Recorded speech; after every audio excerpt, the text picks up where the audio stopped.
D'ailleurs, on avait une communication qui était forte là-dessus en disant n'écoutez pas les personnes qui vous disent ou qui vous promettent que vous allez faire 50% par an. Attention aux arnaques, on était vraiment là en prévention de tout ce qui pouvait se faire sur Internet. Moi, quand je me suis lancé dans la boîte, je me suis dit la communication et la marketing, c'est vraiment des métiers qui servent strictement à rien, pour être honnête avec toi, Louis. Et aujourd'hui, je me rends compte de tout le contraire. C'est-à-dire que c'est les métiers les plus importants d'une entreprise. Ouais. Bon, aujourd'hui, tu vois, on fait plus de 30 000 écoutes par mois avec seulement 4 podcasts par mois. On est à un podcast par semaine. On était top 100 Spotify, Apple très longtemps. Ce que je veux dire, c'est qu'on démocratise la gestion de patrimoine.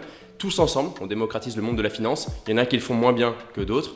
Et on essaye d'amener le plus de transparence possible sur les frais, sur le conseil, sur qui est un bon conseiller, qui est un mauvais conseiller, sur la transparence des frais d'un courtier.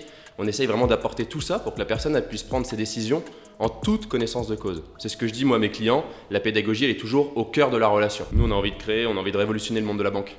On part de la banque pour mettre une claque à la banque.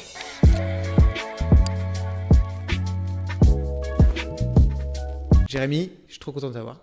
Moi aussi je suis très content d'être là. Alors tu es le premier gestionnaire de patrimoine sur la chaîne Le Cheat Code. On a eu beaucoup d'avocats, c'était notre positionnement de base et on s'est ouvert à d'autres professions. Et vous produisez avec ton cabinet et tes associés beaucoup de contenu. Donc ici, on apprend à développer son activité pour ceux qui ne connaissent pas grâce aux témoignages de personnes qui sont inspirants, qui utilisent des méthodes nouvelles pour développer leur activité. Donc l'idée, c'est qu'on s'inspire un peu de toi et des méthodes que vous mettez en place chez Doyen Boyen. Presque, Bonnet Doyen, excuse-moi. J'aurais dû le réviser. Et voilà, donc je voulais que tu te présentes, que tu présentes un peu ton activité, que tu présentes comment vous faites pour développer tout ça. Je te laisse d'abord te présenter, après j'ai plein de questions autour de tout ça. Donc moi c'est Jérémy Doyen, conseiller en gestion de patrimoine pour le cabinet Bonnet Doyen Conseil. Okay. Je me définis souvent comme conseiller en gestion de patrimoine et entrepreneur au final, parce qu'aujourd'hui on développe pas mal d'activités et on développe aussi d'autres choses que le conseil en gestion de patrimoine. Je le rappelle, être conseiller en gestion de patrimoine, il y a plusieurs conseillers en gestion de patrimoine. Nous, de notre côté, on a la capacité juridique à faire du conseil, qu'il soit fiscal, financier ou social pour la préparation à la retraite. On a aussi la capacité à faire du conseil juridique pour l'aspect statut ou autre société, création de société. Voilà, ça c'est mon métier. Avant ça, j'étais en Master 2 en gestion de patrimoine à Clermont-Ferrand. J'ai fait une petite expérience en banque privée chez BNP Paribas de 2-3 ans. Et c'est là-bas que j'ai rencontré l'autre associé fondateur, Guillaume Bonnet, et qu'on s'est lancé. Ok. Donc, tu étais en stage là-bas ou tu as lancé direct ? J'ai fait 2 ans chez BNP Paribas Banque Privée en tant que banquier. Ok, voilà. Donc tu as quand même une petite expérience pro avant de te lancer à ton compte. Ouais, exactement. Pourquoi vous êtes lancé direct à votre compte comme ça ? Parce qu'on avait envie d'entreprendre. Et parce que la banque privée, c'est vente de produits. On vend des produits, on vend de l'assurance vie, du PER, on ne vend pas du conseil, on ne vend pas de la relation long terme. Nous, on voulait, après nos masters, tout ce qu'on a appris en master et tout ce qu'on a appris à l'école, on voulait le développer, on voulait vraiment aller plus loin, on voulait aller vraiment sur une vraie relation avec le client, devenir l'ancien banquier de l'époque, devenir la personne de confiance et le médecin de famille du patrimoine. Ok, approche du coup hyper humaine, j'ai l'impression. Exactement. Alors, vous lancez, donc ça fait combien de temps Maintenant, ça fait 3 ans. Ça fait 3 ans. Au début, comment vous faites ? C'était période juste après Covid du coup ? 2022. Donc même au milieu du Covid. Oui, parce que c'était vraiment janvier. Comment ça se passe ? Quand vous dites, bon, allez, là, on se lance, pire période du coup dans un sens. Comment vous faites pour aller trouver vos premiers clients ? Voilà, comment vous avez réussi à lancer l'activité ? C'est simple, je vais le dire et je vais être honnête avec tout le monde. Quand on se lance, on se prend un mur. C'est-à-dire qu'on arrive, on a l'impression que les clients vont nous suivre, la famille va nous suivre, les amis vont nous suivre. Et puis quand on commence à appeler la famille, les amis, et que ces personnes-là ne vous suivent pas forcément en totalité de leur patrimoine, mais vont faire confiance par des toutes petites pièces de leur patrimoine, vous le savez, de notre côté, enfin tu le sais, c'est difficile de faire du business quand même les plus proches ne nous font pas confiance. Donc c'est un petit peu comme ça qu'on a commencé avec un mur en face de nous. Et puis à partir de juin, où on s'est dit, bon là il va falloir aller chercher du client, on a développé les réseaux sociaux. Et on s'est lancé sur la plateforme TikTok au départ. Ok. TikTok pour des conseillers en gestion de patrimoine, c'était osé. C'est osé, c'est clair. Et ça a marché. Ok, alors qu'est-ce que vous avez fait ? Vous êtes dit, est-ce que vous avez réfléchi à ça en vous disant, il n'y a personne sur TikTok ?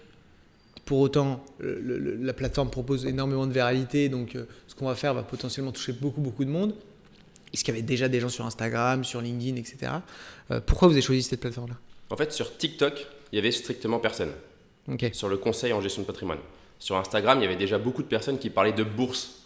Tu le sais, tu le vois, des fois de temps en temps, devenir riche sans rien faire ou autre. Toutes ces vidéos qu'il y avait à l'époque qui n'étaient pas qualitatives, de très haute qualité, effectivement. Et puis d'un coup, nous, on s'est lancé sur le conseil en gestion de patrimoine avec une première vidéo qui était l'OBO, Owner Buyout. Donc racheter à soi-même sa maison.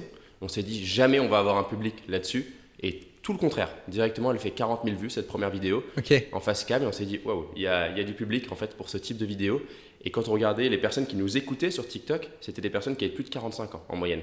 C'est-à-dire que 60% des personnes qui regardaient nos vidéos avaient plus de 45 ans pour TikTok. Donc là on s'est dit en fait il y a un potentiel. Donc l'algorithme ramène vers les bonnes personnes, des clients potentiels. Bon, j'imagine qu'il y avait des jeunes au début qui voyaient aussi, mais tout à fait. Ok, donc très vite vous avez marché avec ça. Alors j'ai vu que vous faisiez beaucoup des vidéos sous forme de schémas qui sont très bien faites d'ailleurs, qui permettent de comprendre des notions qui sont assez techniques. Donc vous n'êtes pas vous n'êtes pas des vendeurs de rêves, pas du tout. À chaque fois que je vois des vidéos de vous, c'est toujours très technique, toujours dans l'explication. Comment vous avez, parce qu'on peut très bien être CGP et partir sur de la vente de rêve, vendre des chiffres, vendre de la rentabilité. Du 15% par an. Ouais, c'est ça, du 15% par an. J'ai entendu 25% par an il y a pas longtemps. Comment vous avez positionné votre activité comme ça? Qu'est-ce que vous vous êtes dit et pourquoi vous vous êtes dit je vais juste partager de la connaissance et finalement ça vous revient? On voulait partager de la connaissance parce qu'à l'époque, quand on faisait des discussions, et ça tu dois le savoir aussi, quand tu discutes avec tes amis, souvent ça parle d'immobilier, de finance, on va parler de placement. À un moment, ça va arriver dans la soirée, on va parler de combien tu gagnes, qu'est-ce que tu mets de côté, comment tu... C'est quand tu arrives vers les 26, 27. Exactement, exactement. Mais tu commences à en parler en soirée. Et donc, j'avais envie de répondre déjà à toutes ces questions-là, et au final, je me disais, mais en fait, je devrais l'écrire. Je devrais écrire tout ce que je dis. Et l'écrire, effectivement, c'est passé au départ par quelque chose de manuscrit. Donc, c'était un papier, un crayon. C'était la fameuse phrase de chaque début de vidéo. Allez, on prend son papier, on crayon et on écrit ce qu'on veut dire sur ce concept de l'OBO, de la holding, de la stratégie patrimoniale. Et on voulait être les experts de la gestion de patrimoine et non pas les vendeurs de rêves. Parce qu'on voulait vraiment se démarquer de toutes ces personnes. D'ailleurs, on avait une communication qui était forte là-dessus en disant n'écoutez pas les personnes qui vous disent ou qui vous promettent que vous allez faire 50% par an. Attention aux arnaques. On était vraiment là en prévention de tout ce qui pouvait se faire sur Internet. À l'époque, c'était un peu le Far West et aujourd'hui, c'est un peu plus facile. Vous êtes justement positionné sur... Et tu le ressens encore le fait que tu as plein de gens qui racontent n'importe quoi sur les réseaux. Tu le ressens par exemple quand tu as un call client ou un truc comme ça, que c'est cette peur du prospect, j'imagine, de se faire avoir parce qu'il y a eu tellement tout et n'importe quoi qui a été raconté par des mecs qui s'y connaissent rien mais qui se sont dit vas-y, il y a de l'opportunité, je le fais. Ça, aujourd'hui, tu sens que ça se lisse ou c'est encore pire? Déjà, notre métier aujourd'hui n'aurait jamais pu se faire sans le Covid. Donc déjà, je remercie le Covid parce que moi, je suis 100% digital. Donc je travaille 100% en visio. Des fois, il y a des rendez-vous en présentiel. T'habites où, dans certaines villes. Moi, je suis sur Paris. Ok. Mais sinon, il y a certains rendez-vous en présentiel pour Paris, parce que beaucoup de clients sont parisiens. Mais c'est vrai que sinon, c'est 100% visio. Ce que je voulais dire par rapport à ça, c'est que oui, la confiance, il faut l'acquérir sans jamais m'avoir rencontré. Donc ça, c'est quand même un gros frein. Déjà pour certaines personnes, de ne pas rencontrer leurs propres conseillers à qui ils vont mettre 50 000 euros et à qui ils vont placer de l'épargne. C'est quand même un énorme frein. Par contre, la partie financière, ça c'est un frein. Et la partie conseil, c'était moins un frein. C'est-à-dire avoir du conseil en digital, c'était plus facile à vendre, c'est-à-dire vendre des honoraires que vendre le placement d'argent. Parce qu'on avait toujours l'impression de pouvoir se faire arnaquer à l'époque des arnaques. Et aujourd'hui, je trouve que la plateforme, c'est plutôt bien orienté. Il y a moins d'arnaques. Il y a encore beaucoup de personnes qui disent que vous pouvez faire 15%, 20%, 25% par an sans prendre aucun risque. Oui, on peut faire 15, 20, 25% par an, mais il y a un risque en face. Il faut juste savoir qu'il y a un risque en face. Et c'est ce qu'on essaye d'expliquer. Je pense que d'être passé pour des personnes qui étaient experts de la gestion de patrimoine et non pas vendeurs de rêve, c'est ça qui a fait que tout le monde nous écoute aujourd'hui. Et tu sens que la mesure, le fait justement de tu vois, moi je le sens, lorsqu'on parle d'agence marketing pour les avocats ou maintenant pour d'autres métiers, il y en a des tonnes des arnaques. Sauf qu'on ne le sait pas forcément. Et d'ailleurs, puisqu'il y a moins d'histoires de chiffres derrière, il y a beaucoup de gens qui tombent dedans. Et nous, moi, je l'utilise souvent comme méthode de communication en disant, nous, peu importe ce qu'on fait, ne tombez pas là-dedans en tout cas. Ça, c'est mon appel en disant, faites attention, il y a des gens, ils vont vous bloquer, ils vont vous foutre des sites natifs, ça va être dégueulasse et en plus tout pourri. Est-ce que vous le faites aussi? C'est une méthode de communication aussi de votre côté de dire, attention, il y a des red flags à ne pas... Il ne faut pas aller dans ces endroits-là dès lors qu'il y a ces phrases-là qui sont dites, parce qu'en fait, ça veut dire que derrière, vous allez vous faire avoir. Ouais, je suis d'accord avec toi là-dessus, Louis. Ouais, c'est-à-dire ça que vous arrive? sur certains clients, on va leur dire « Ok, vous ne voulez pas travailler avec moi, ça je l'entends. Par contre, ne faites pas ça dans votre patrimoine. Je vous conseille quand même avant de les laisser partir. » Et la plupart du temps, ces personnes qui ont ce bon conseil, ce bon tips, peuvent revenir vers nous un an plus tard. Ouais. Avec cette fois-ci la confiance, parce qu'on commence à passer sur beaucoup de podcasts, à la télé, sur Smart Patrimoine, BFM TV ou autre. Donc là, ça commence à apporter de la confiance aux personnes qui ne l'avaient pas à l'époque. Mais c'est vrai que ce conseil, ce bon conseil, cette bonne méthode de travail, ça aidera toujours les personnes. Et je suis d'accord avec toi, il faut alerter sur tout ce qui se fait et tout ce qui se fait mal. Parce qu'il y a aussi beaucoup de choses qui se font bien. J'aime bien dire aussi qu'il y a aussi beaucoup de positifs sur les réseaux et il y a beaucoup de négatifs. Et qu'est-ce qui se fait bien aujourd'hui, justement ? Qu'est-ce qui se fait bien, c'est toute la transparence qu'on peut avoir, parce qu'il y a tellement de personnes qui parlent sur le monde de la finance et le monde de la gestion de patrimoine que ça ouvre la transparence pour les personnes qui veulent bien les écouter. C'est-à-dire qu'à l'époque, savoir ce que c'est qu'un tracker S&P 500, aujourd'hui on le voit tous les jours. Le S&P 500 fait 10% par an, sur 10, sur 15, sur 20 ans. Bref, tout le monde le voit, ce S&P 500. Mais qu'est-ce que c'est que le S&P 500 ? Les gens, j'ai l'impression, ont compris que c'était les 500 plus grandes entreprises américaines. Bref, ce que je veux dire, c'est qu'on démocratise la gestion de patrimoine, tous ensemble, on démocratise le monde de la finance. Il y en a qui le font moins bien que d'autres, et on essaye d'amener le plus de transparence possible sur les frais, sur le conseil, sur qui est un bon conseiller, qui est un mauvais conseiller, sur la transparence des frais d'un courtier. On essaye vraiment d'apporter tout ça pour que la personne elle puisse prendre ses décisions en toute connaissance de cause. C'est ce que je dis moi à mes clients, la pédagogie elle est toujours au cœur de la relation. La pédagogie doit être au cœur de la relation. Si vous ne comprenez pas ce que vous faites, ça ne sert à rien que vous venez chez moi. Et justement, ce que j'allais te poser comme question, est-ce que tes clients sont... parce que je me dis, il y a plusieurs types de personnes. Il y a ceux qui veulent bien gérer, savoir où ils vont, et il y a aussi les gens qui se disent, bon, moi j'ai 300 000 balles, j'ai envie de les donner à quelqu'un et je veux même plus en entendre parler et je les récupère dans 20 ans. C'est quoi les clients finalement chez vous qui viennent le plus ? La plupart des clients sont des personnes du fait qu'on soit dans les réseaux qui ont cette appétence, c'est-à-dire qui connaissent quelques trucs, qui sont avertis effectivement. Et qui vont connaître quelques trucs. Je ne dis pas qu'ils connaissent tout, ce n'est pas des personnes expérimentées, c'est des personnes informées, qu'on pourrait dire sur un profil investisseur. Mais ces personnes qui sont informées vont vouloir encore plus de connaissances avant de signer. J'ai rarement la personne qui arrive et qui dit j'ai 500 000 euros, faites ce que vous voulez et on se reparle dans 5 ans. Non, ça arrive très rarement. La plupart des personnes qui vont venir me voir vont avoir un patrimoine effectivement qui oscille entre 50 et 5-10 millions d'euros et vont placer leur épargne, mais vont vouloir comprendre ce qu'ils font, comprendre aussi sur quoi investir et puis ils vont avoir des valeurs aussi par rapport à l'époque où les valeurs de l'investissement socialement responsable ressortent de temps en temps dans les rendez-vous ou des valeurs de ne pas vouloir investir sur l'armement. Il y a pas mal de choses quand même qui ressortent par rapport à avant. Il y en a beaucoup ou pas ? C'est quelque chose que je me demande. L'investissement socialement responsable et l'armement, ça représente 10 à 20% des clients seulement aujourd'hui chez nous. Ok. Donc c'est les quelque chose personnes qui est sont encore toujours à la recherche de rentabilité. Ouais, bien sûr. En même temps, et je ne dirais pas malheureusement, je dirais que c'est la plupart des personnes sont comme ça. C'est pour ça que les gens viennent pour ça. Moi, j'avais eu mon livret développement durable de ma banque. Je me souviens, je disais putain, je suis un acteur du développement, alors que j'imagine que je sais pas où ça tombait tout ça, mais ouais, ça m'intéresserait, tu vois, de voir quels sont les. Ça augmente dans le temps, mais c'est vrai que nous, pour le moment, ça représente que 10 à 20%. Ok, ce qui est déjà pas mal.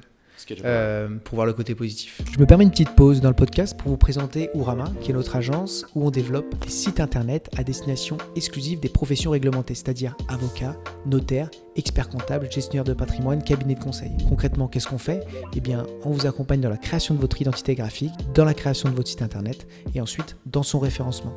Donc si ça vous intéresse, n'hésitez pas à nous retrouver sur ourama.fr et à prendre rendez-vous avec nous. Deuxième chose, si vous souhaitez simplement développer votre activité grâce au marketing digital, outre ces podcasts, on produit des tonnes de contenus gratuits que vous retrouverez sur notre site internet, mais également sur YouTube. Donc n'hésitez pas à vous abonner, notamment si vous êtes en train de me regarder actuellement. Et si vous nous écoutez sur les plateformes de podcast, pour nous soutenir, n'hésitez pas à nous mettre 5 étoiles, ça nous aidera beaucoup. Je vous souhaite une très bonne écoute et à très vite. Vous êtes combien aujourd'hui dans votre cabinet ? Alors, on était 2 il y a 3 ans.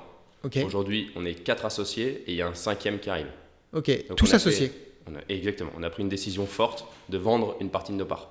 Ok, l'objectif c'est quoi ? C'est de continuer dans cette dynamique-là ? Non, on passera à 5 associés et une fois qu'on a ces 5 associés, on a un peu le groupe, le pôle. Pour pouvoir travailler derrière avec des salariés ou autres. C'était avoir une force en haut au niveau des associés avec 5 décisionnaires. Bien sûr, il y a des différences au niveau des parts. C'est les 2 premiers associés, effectivement, vont avoir 30-30, dont j'en fais partie avec Guillaume. Après, les 2 autres vont avoir 15-15 et le dernier va avoir 10%. Okay. En fait, cette dernière personne a quand même un impact important. Parce que si jamais Guillaume et moi ne sommes pas d'accord et les 2 autres ne sont pas d'accord non plus, ça fait un 45-45 qui a la décision, le dernier associé qui vient d'arriver. Donc ça permet aussi ça, c'est-à-dire qu'on ne peut jamais se retrouver sur une situation de blocus. Parce que s'il y en a 2 qui se mettent d'accord, Guillaume et moi, on est OK. Et ça permet d'avoir aussi ce centre qui était géré par nous 2 à l'époque. Mais voilà, la décision de s'associer et non pas de salariés. Et pourquoi vous êtes parti sur cette... Parce qu'on voulait que les personnes qui nous rejoignent au départ aient la même volonté que nous, c'est-à-dire s'investir sur le long terme dans l'entreprise. Trop bien. Et alors, du coup, il n'y a pas que des CGP? Oui, il y a 2 autres conseillers qui arrivent comme nous. Ok. Et il y a un ingénieur patrimonial. Ok, oui, donc quand même tous, vous n'avez pas pris Non. pas un marketeur, Du tout. ok, tout le monde quand même sur la même Exactement. dynamique en termes de savoir. Et, euh, et pourquoi vous n'êtes pas parti justement sur quelqu'un qui Je aurait pense que pu... c'est la peur de l'inconnu. Ouais, C'est-à-dire que là, c'est les premiers. C'est la première chose qu'on fait. C'est l'association, c'est quand même une vraie marque de confiance. On est parti sur des personnes qu'on connaît, qui sont de mon master en gestion de patrimoine. Ok, C'est d'accord. un peu le truc qu'on lance à l'époque. On se dit, un jour, on lancera notre boîte ensemble. Puis jamais on le fait. Puis aujourd'hui, on est en train de le faire. Donc c'est ça qui est trop cool. C'est beau. Avec 2 anciens amis. Enfin, moi, j'ai fait une coloc même avec les personnes. C'est vraiment, Ok. on se connaît très très bien. C'était peut-être la peur de l'inconnu de partir sur un métier totalement différent, mais qui pourrait nous apporter aussi beaucoup. C'est-à-dire que ce métier-là, le métier de community manager, le métier de gestion des réseaux sociaux, le métier de la gestion de la communication, aujourd'hui, c'est les métiers qui sont les plus importants.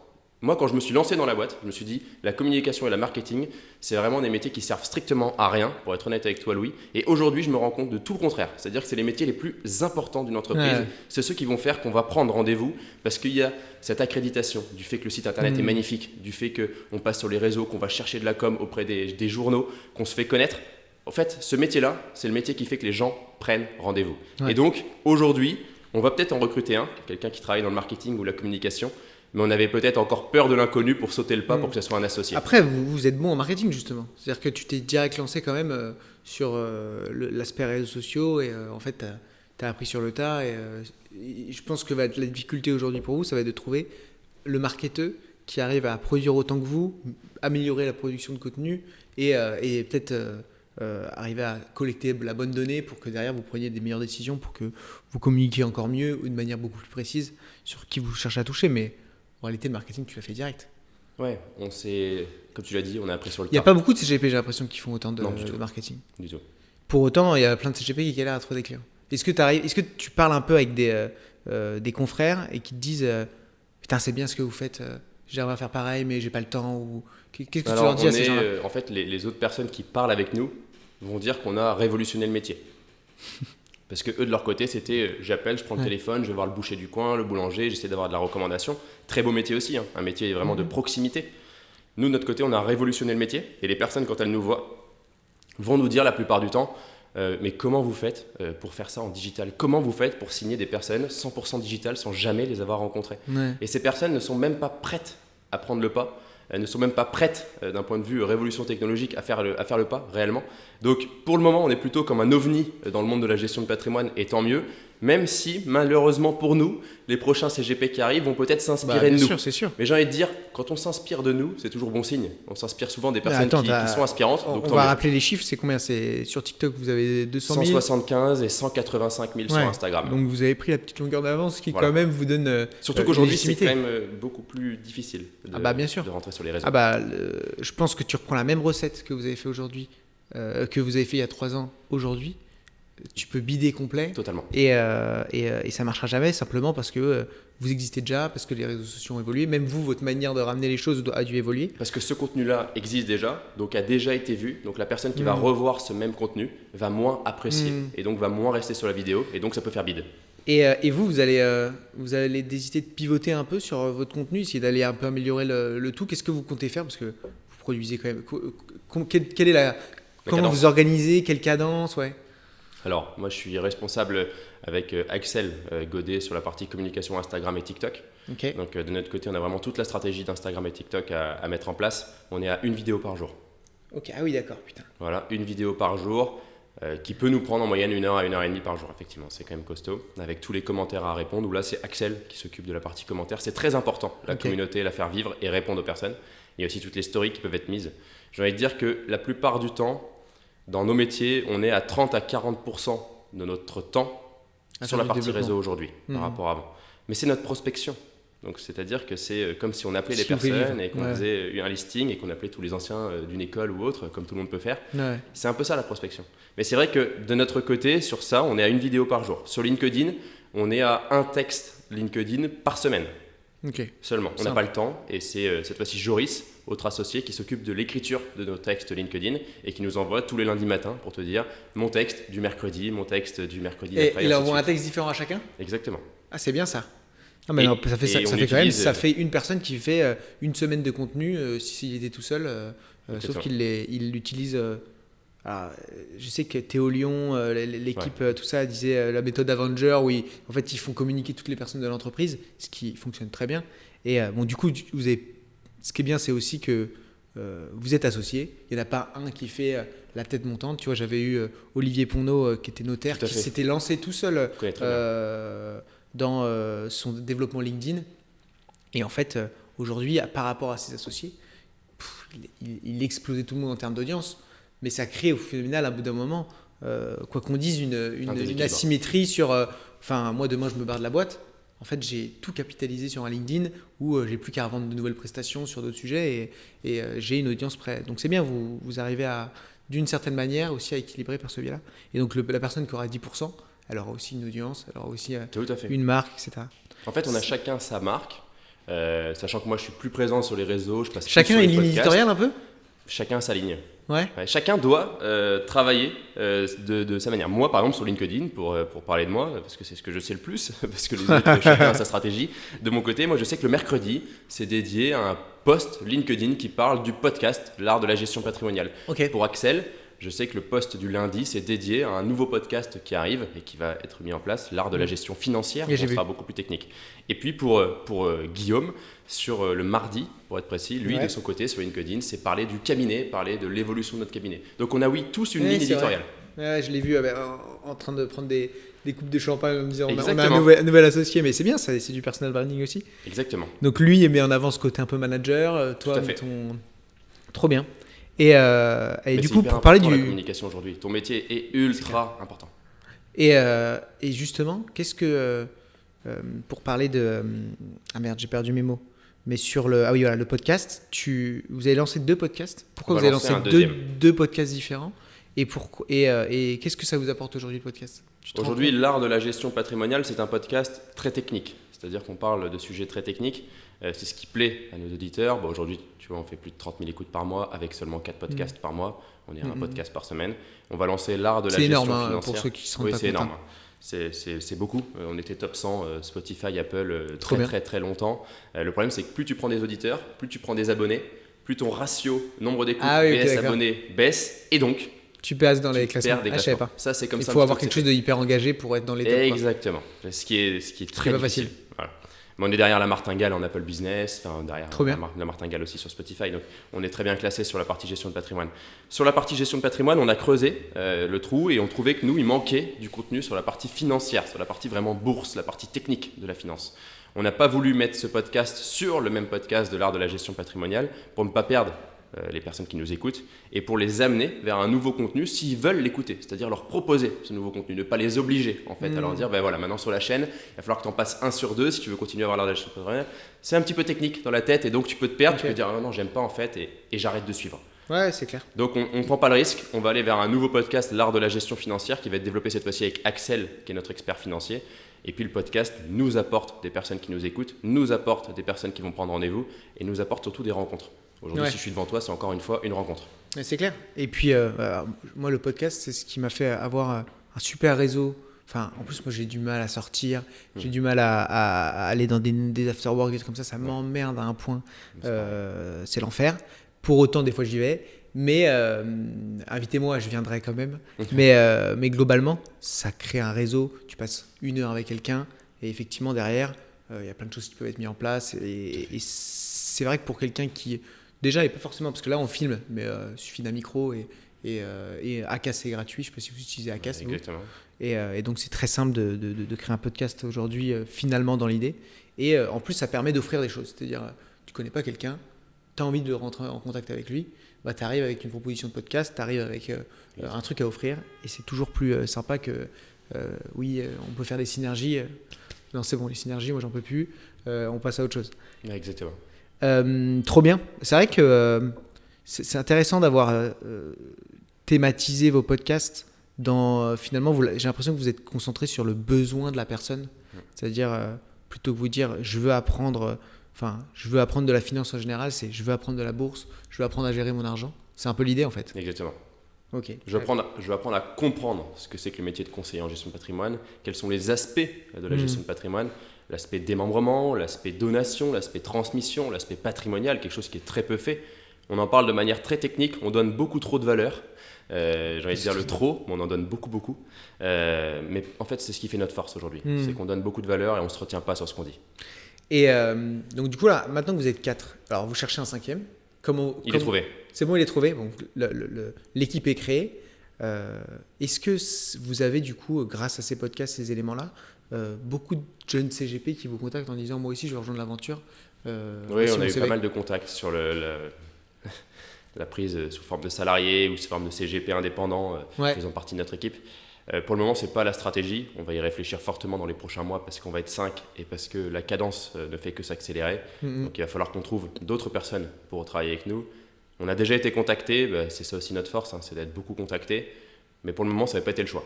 Ok. On n'a pas fait ce choix-là. Donc pour le moment, vous gardez les CV dans votre CV Tech. Et puis... Exactement. Et trop bien. Tant mieux, mais je pense que ça va être un peu la suite parce que vous avez créé quand même une belle communauté. Mais ça crée aussi un espèce d'effet de marque employeur en disant putain, ils sont cool, ils sont jeunes. Moi, j'ai envie de rejoindre l'aventure. Et donc, pour la suite, tu as conscience un peu du nombre de rendez-vous que vous arrivez à générer par semaine? Par semaine, on est à une quinzaine, vingtaine. Ouais, quand même. Et du coup, ça, vous le dispatchez? De prospects potentiels, avec prospects qualifiés, je dirais la moitié. Ok. Par tête ou non, en tout? Donc ça vous les dispatchez? Ou il y a quelqu'un comment vous êtes organisé dans votre agence? On les dispatche pour tous les associés. Et chaque associé a sa force? Non, c'est hasard. C'est hasard. Vous allez découvrir sur le coup. On est tous les 4 compétents en termes d'associés conseillers en gestion de patrimoine pour répondre aux besoins du client. On a tous la capacité à le faire, donc c'est vraiment du hasard. Et puis après, au niveau de la partie, de la 5e personne qui arrive, lui, il sera vraiment sur la thématique de l'ingénierie patrimoniale, donc des thématiques plus complexes sur le patrimoine du dirigeant ou sur le patrimoine du particulier. Ok, trop bien. C'est bon en vrai, parce que du coup, ça vous fait quand même une sacrée manne de lead entrant. Je ne me rends pas compte de combien de personnes vous avez besoin pour vivre, mais ça peut, je pense, remplir un beau... Je ne pense pas que tous les CGP ont la chance d'avoir une quinzaine de rendez-vous qui tombent comme ça par semaine. Et puisque vous êtes jeune, j'imagine que vous êtes hyper curieux sur les outils, etc. Est-ce que vous avez mis en place, vous avez digitalisé un peu le cabinet? Donc, j'imagine que oui, dans le sens où vous faites ça par visio, mais dans la production, dans la gestion, comment vous avez, est-ce qu'il y a des outils que vous utilisez, que vous recommandez ou ce genre de choses? Alors, on travaille beaucoup avec le pack office, pour être honnête. Simple. On travaille aussi avec beaucoup de logiciels qui sont gratuits pour les vidéos, pour le montage par vidéo exemple ou autre. Et je t'avoue que je ne suis pas sur le montage. Ok. Oh, ouais. Donc malheureusement, je n'ai pas la réponse. Bon, de toute manière, vous mettez crayon, oui, tout simplement. Et puis ça va trouver. Et puis surtout sur le montage vidéo, des podcasts ou autre. Enfin, je pense que c'est assez simple de trouver. Mais je t'avoue que c'est pas moi qui fais ça, c'est Guillaume qui est sur le montage. Donc je ne connais pas les logiciels. Par rapport à ça, moi, je peux te donner un autre logiciel qu'on utilise très bien, c'est ChatGPT. Et ça, on l'utilise beaucoup pour l'intelligence artificielle, la rédaction d'articles, l'aide en fait à la rédaction de contenu, l'aide à la rédaction. Il va nous aider, il va nous faire quelque chose de très complet qu'on va derrière nous moduler. On va faire des petits modules, on va supprimer pas mal de pavés qu'il peut faire et on va trouver ce qu'on voulait avec quelques forcément informations qu'on doit rajouter parce qu'il ne connaît pas encore tout et pourtant il est excellent. Mais voilà, c'est vrai que ChatGPT nous aide beaucoup sur la création de contenu, nous aide beaucoup sur la partie tout simplement création de podcasts, de lignes éditoriales de podcasts, d'un podcast, de savoir qu'est-ce qu'on demande à un invité ou autre. Ça, il va nous aider beaucoup parce qu'on fait des aspects très très techniques, donc il faut que ce soit très construit. Très cadré. Donc voilà un petit peu, mais à part ça, on travaille beaucoup, j'ai envie de dire, avec les logiciels de base. Ok, donc vous n'avez pas de CRM particulier. Il y a Canva aussi forcément qu'on utilise, voilà. Mais ça c'est juste mais pas de CRM, pas d'outil de gestion pour gérer. On a un CRM qui est Harvest, O2S de notre côté, qui va faire qu'on regroupe tous les clients sur ce CRM. Ok, quand même. Vous avez un outil de gestion pour gérer tout le monde. C'est juste pour le montage vidéo, je connais pas le logiciel, sinon je te l'aurais donné.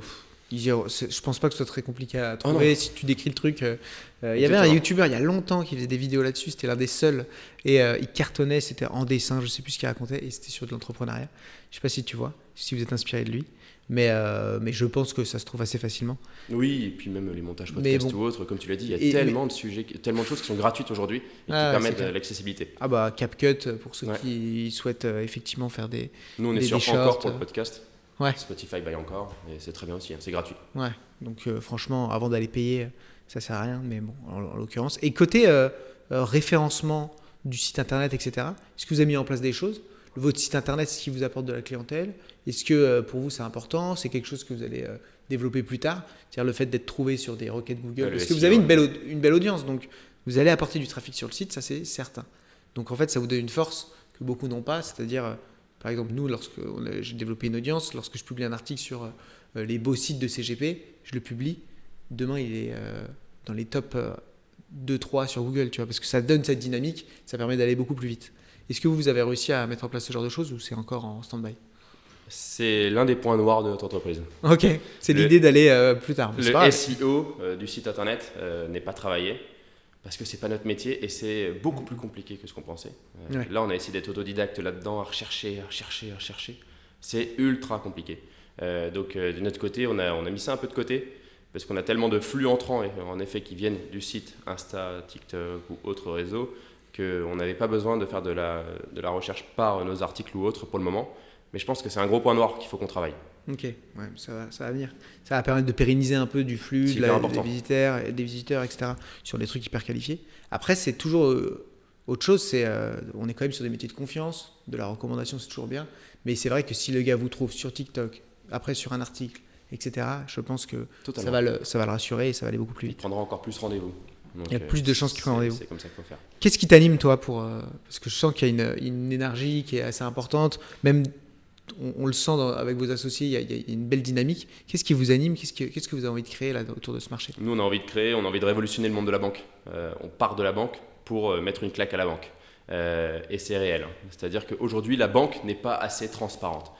Ne vend pas assez de produits à l'intérêt client. Va plutôt vendre des produits intérêts bancaires, c'est-à-dire vendre des produits maison tout faits, des produits structurés ou même tout simplement des gestions sous mandat qui sont peu performantes ou autres. Nous, quand on a vu ça, on s'est dit, est-ce que c'est ça qu'on vendrait à nos parents? Non, c'est certain. Est-ce que le banquier de BNP Paribas vend ça à ses parents? Non, c'est certain aussi. Donc ce qu'on voulait, nous, c'était offrir plus de transparence pour que les banques se mettent au niveau des conseillers en gestion de patrimoine, refont malheureusement pour nous leur stratégie de gestion, mais ça c'est pour le bien et pour l'intérêt commun, l'intérêt des clients. Donc j'aimerais en fait que les banques se rendent compte qu'aujourd'hui elles sont totalement à la ramasse au niveau de la gestion de patrimoine, il faut le dire. Peut-être que quand on passe en gestion de fortune, c'est-à-dire vraiment la dernière barrière, il y a vraiment une offre qui est ultra intéressante pour le client. Et en fait, nous, on a même été surpris parce qu'on a accompagné un client en gestion de fortune de chez BNP Paribas. Donc là, c'est plus de 5 millions d'euros de patrimoine financier. Donc c'est quand même des énormes patrimoines. Et quand on a vu ce qu'il avait dans sa gestion et qu'il faisait 1% par an de performance depuis 30 ans, 1% par an depuis 30 ans sur un patrimoine à plus de 10 millions d'euros, il faut juste imaginer ce que c'est comme perte de pouvoir d'achat. Parce que juste le fonds en euros, lui aurait fait 3% par an. Sans aucune gestion, sans aucun conseiller, sans jamais payer la gestion privée ou autre, il aurait fait 3% par an en moyenne. Eh bien, nous, quand on s'est rendu compte de ça, on s'est dit, même en gestion de fortune, ils sont traités comme ça. Mais c'est pas normal. En fait, il faut une vraie transparence. Il faut une transparence des frais. Nous, ce qui nous anime, c'est vraiment de mettre à niveau tout le monde pour que l'intérêt client soit préservé. Ouais. On a l'impression que là, c'est beau ce que je dis, c'est-à-dire c'est magnifique, c'est très commercial. Oui, c'est le cas, c'est commercial. Mais en fait, c'est ce qu'on fait avec nos clients. On est très transparent. C'est ce qui fait que les clients viennent chez nous. Parce qu'on va leur expliquer, sur tel produit, je gagne tant. Vous gagnez tant, je gagne tant. Sur tel produit, vous gagnez tant, je gagne tant. Et ce qu'on regarde avec nos clients, ce n'est pas la performance brute qu'on regarde, c'est la performance nette de frais. Je préfère faire 10% de performance avec 3% de frais que 2% de performance avec 1% de frais. C'est ce qu'on regarde. On essaye vraiment de regarder quels sont les produits qui sont les plus adaptés pour nos clients, quels que soient les frais.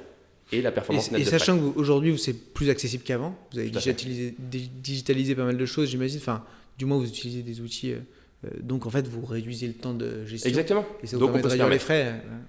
Ok, c'est très clair. Et on espère que les banques vont prendre le pas, et j'en suis certain. Le problème, c'est quand elles prendront le pas, ça va prendre le temps de la part de marché. Il y a le temps. Mais non, et vous avez un minimum pour ceux qui sont intéressés quand même par vos accompagnements, on en profite. C'est quoi votre minimum à investir? Nous, aujourd'hui, on est aux alentours des 50 000 euros. Ok, donc c'est minimum 50 000 euros à poser et derrière, on peut travailler avec vous. Voilà. Après, ça peut être dérogeable en fonction du profil. C'est toujours ce que j'ai dit. J'étais en banque privée, on disait qu'il fallait au minimum 250 000 pour venir. Ça ne veut rien dire. Il y a des personnes qui ont 250 000 euros d'héritage qui n'auront plus jamais de patrimoine de leur vie. Ouais. Il y a des personnes qui, au contraire, ont 50 000 euros aujourd'hui, voire même 20 000, mais par contre peuvent mettre 4 000 euros par mois de côté parce qu'ils sont chirurgiens ou ainsi de suite. On ne va pas les laisser partir, ces personnes-là. On va les prendre avec nous, on va les accompagner. Si on est là au départ de la relation pendant que la banque privée leur dit non, ça ne sert à rien, vous n'avez pas 250 000 euros, il faut les prendre pour que eux, quand ils aient les 300 000 euros, soient appelés par la banque privée et leur disent bah non, je suis déjà avec un conseiller en gestion. Je suis accompagné, moi. Désolé. Exactement. Donc faut pas les, et puis il m'a prévenu. On regarde les beaux profils, on regarde les personnes aussi qui vont nous recommander, les personnes qui vont avoir de l'impact. Donc on ne regarde pas qu'un montant. Ok, trop bien. Eh ben merci Jérémy, ça me paraît très clair. t'es clair, tu vas droit au but, donc c'est magnifique. J'espère que ça va aider certains qui nous écoutent dans la manière de voir les choses, communiquer. C'est intéressant l'association que vous avez mis en place et le fait de chercher des associés plutôt que des salariés dans une début de boîte, parce qu'effectivement, moi je le vois, hein, on est 3 associés, mais je suis seul dans l'opérationnel. Il faut pousser le tout, quoi. Et donc d'être 5, ça donne une vraie force. Donc bravo. Et puis on a hâte de voir la suite. On se refait ça dans 4 ans quand tu as révolutionné les secteurs et que les banques privées commencent à t'appeler en disant.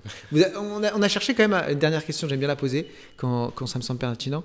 Vous avez été rapproché pour être acheté par d'autres cabinets ou par des On a banques? déjà eu une approche, oui. Ouais, Ça va magnifique. très très vite dans ce milieu. Eh bah, magnifique. Mais c'est pas le but et on vendra pas pour l'instant. Ok, magnifique. Eh bah, le message est passé. Merci à toi et puis à très vite. À bientôt.